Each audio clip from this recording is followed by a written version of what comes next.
Hello, hello, hello, and welcome to another Level Design Hall of Fame.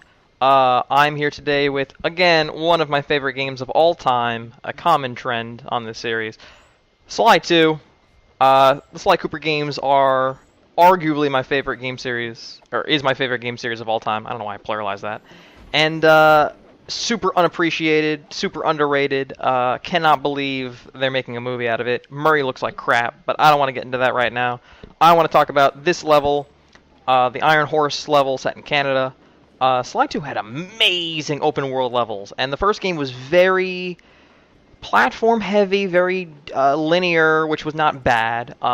Really, really, really fun. But this game really stepped it up a notch and went in a different direction. And I just love the openness, and I love the great little platforming things you can do in each level. In this level, you could climb ice, and you can also do that right there. Where you hook onto that thing, you skyrocket up the side of a mountain, and even get into missions. You gotta get through without getting hit by an icicle. And it really is just super fun to run around and pickpocket and explore and find the hidden bottles, the green bottles, that make that absolutely. I don't know if it's great or terrifying, that noise, like ding ding ding ding. When you hear one, you don't know where it is. And there are enemies around and things to do and things to see and just you're always platforming. Like you're never not just walking. You're jumping, you're gliding, you're sleuthing around, you're sneaking around, you're doing something. And this level in particular, I could have picked any level from Sly 2, really. The Jules Verne City in the Sky with the blimps, the Bioshock Infinite before Bioshock Infinite came out. Or the intro Paris level was great. The Transylvanian prison Nightmare Before Christmas kind of level is also really fantastic, but and the India level is good too. But this one in particular has the trains that are moving around, which are a lot of fun to navigate around the very vast open world. And I know there's another Canada level after this. It has the aura in the sky, but this one I really like because of this mission in particular. The jumping off of the weather balloons with the Canadian flag on top of them. Jumping from the plane, you gotta like parachute down. But that really counts as a mission, and this is more level design.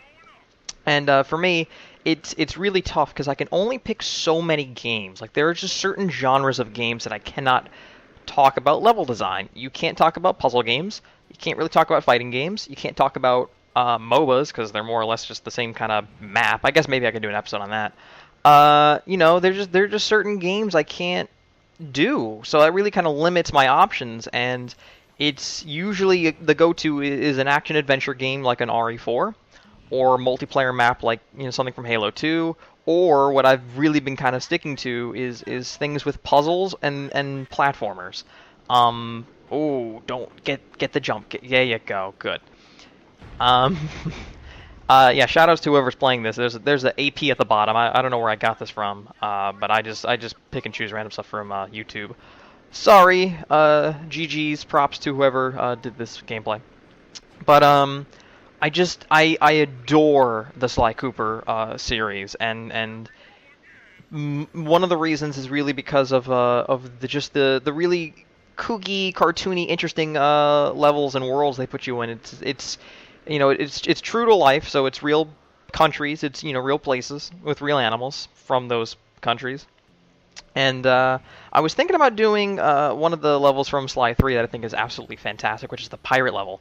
But the Sly 3 is for me the weakest Sly game out of all four of them, and that's because there are no green bottles, and they really kind of stripped away a lot of what was fun about the second game, and they kind of just stuck to the missions. And the missions were really good, and the dialogue was really funny, it was really witty, and the characters and the story was really interesting, but the actual gameplay of it, outside of doing the missions, was just kind of not there. And, good bottle get. And the pirate level for me was one I was going to do, but that was really just or even the Italy level. But those had really funny moments and really good missions. And for this, all of the missions in this Canada level had really great platforming. Like there's one, I don't know if we're gonna be able to see it because I don't watch these YouTube clips before I do this video, which is again something I need to work out. But there's you go into a number of like cabins, and they look really small on the outside. You go in, you're supposed to be stealing like plans or parts. I don't want to spoil the story to a really old game, a decade-old game. But and inside it's actually really big. There's just a lot of really cool platforming parts to a lot of the missions in this particular chapter, this world.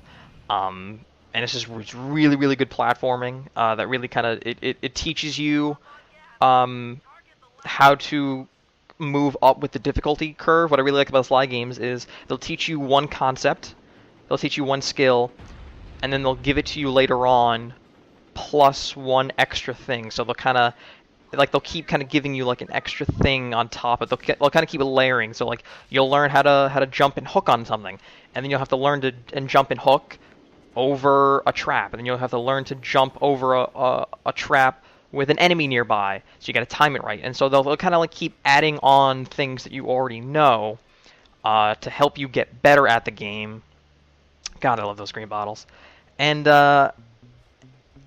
for me, like it was really like I really like the missions in this particular level, and I really just like the initial kind of playground they kind of give you with the railroad tracks and the bears and the wild animals and obviously all the enemies are Canadian, so they say wacky things. And at a certain point, what I really love, I think it might be coming up soon, is you break out Carmelita, the love interest main kind of anti-hero villain character who ends up helping you along the way and marry Sly. Spoilers. Even though I said I wasn't going to spoil anything before, I'm a hypocrite. But you let her out of this little jail cell. It's more like a closet. And there she is. And she's just walking around, and she can totally tag you. She could totally destroy you if you get into her sights. So if you're in her midst and you're kind of in the area, she'll kind of just inherently know. Like the AI kind of picks up on like, oh, you might be near. But she doesn't really like, you don't tip her hand. You don't kind of give her a give. So she's just like wandering around. So you have like the bear, the crazy mother grizzly bear, and you have her just around this whole level the whole time. So it kind of adds some stakes to it. It kind of adds some interesting. You can't just like aimlessly run around and be dumb. You have to really kind of remember you are deep into this game. You are not supposed to be clowning around, Mister, other than to grab those green bottles. And I always thought that was really interesting. Like imagine if you were just in GTA 5 and you were always at a 1-star wanted level. So anything you were kind of doing, you were kind of having a ball playing around in the sandbox, but you were always kind of just keenly aware. You're just like, they're on the lookout for me. This is kind of what that is, but to a much lesser degree, a much lesser extent. I really wish Sucker Punch hadn't made Infamous. I kind of just wanted them to keep making Sly Cooper games forever. Obviously, that was never going to happen. And I like Sansari's Sly 4. I thought it was true to the games like this that I liked, and it did some interesting things. I reviewed it for the website. If you're watching this, I'm Jared Russo. I'm the gaming editor for GeekBinge.com, and that's where you can find this and other videos and other articles and reviews and previews and interviews and podcasts and such. But I'm not here to talk about or to chastise Sly 4. I'm here to reminisce and watch some great Sly 2 gameplay and talk about how awesome the level design is. Boy, that ice, yeah. I really like the two Canadian levels because of the cool, interesting like going out into the water and the ice. And if you fall in the water, if you don't have that I guess it's a perk that lets you like jump out of the water for free or whatever, then you like die, which is really cool. And this level, this one doesn't have the Canada games, but that was a really fun end boss sequence where you're like doing all the Canadian mini games and stuff. That's another part of this game that I love, and all the mini games to keep it varied. It's kind of old school game design. Got to keep it just you're doing all sorts of constant stuff, just all the time. Flying in planes, like in the Netherlands against the Red Baron, and playing as Bentley, hacking and Murray, driving his car, doing races and stuff. But yeah, that is it for me. That is it for this video. I love Sly 2.